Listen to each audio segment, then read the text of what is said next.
Doctor साहेब, मी रोज 6-7 litre तर पाणी पितो. इंटरनेटवर वाचलं होतं बॉडी डिटॉक्स होते, स्किन चांगली राहते, तर वजन तर कमी होतं ना त्याच्यामुळं. असं कोण म्हणलं तुला जास्त पाणी पिणं चांगलं असतंय? कधी कधी जास्त पाणी पिणं हे डेंजरस असतं, किडनीवर लोड येऊ शकतो.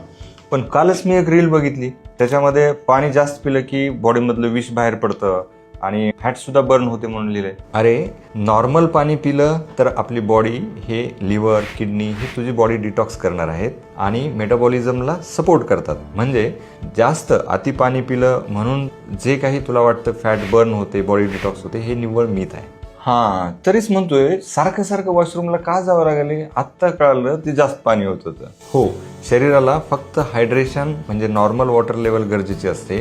उलट जास्त पाणी पिल्यामुळे सोडियम आपलं कमी होतं आणि फ्लूइड इम्बॅलन्स होतो बॉडीचा. पण खरंच दररोज किती पाणी प्यायला पाहिजे डॉक्टर साहेब? सिंपल आहे. तू ChatGPT किंवा गुगलचं ऐकू नको. तुझ्या बॉडीचे सिग्नल काय आहेत हे ऐक. एकच ट्रिक सांगतो, याच्यावरून तुला लक्षात येईल पाणी तुझं बरोबर आहे की नाही. लघवीचा कलर जर तो जास्त डार्क येल्लो आला तर तुला पाणी कमी पडतंय, पाणी पी. जर लघवीचा कलर जास्त व्हाईट आला आणि सतत लघवी होते तर पाणी जास्त होते, पाणी कमी पी. कारण पाणी हे तुला प्रत्येक म्हणजे तू काय खातो, त्यानंतर वर्कआउट कसं आहे, बाहेरचं सीझन कसं आहे, तुम्ही कुठले टॅबलेट घेतात का, यानुसार कमी जास्त होतं. तर तू बॉडीचं सिग्नल ऐक आणि तहान लागण्याच्या थोडं अगोदर पाणी पी, म्हणजे तुझं हायड्रेशन मेंटेन होईल. आता कळालं. आताच पाणी पिलं होतं, आता नाही पिणार मग जास्त पाणी.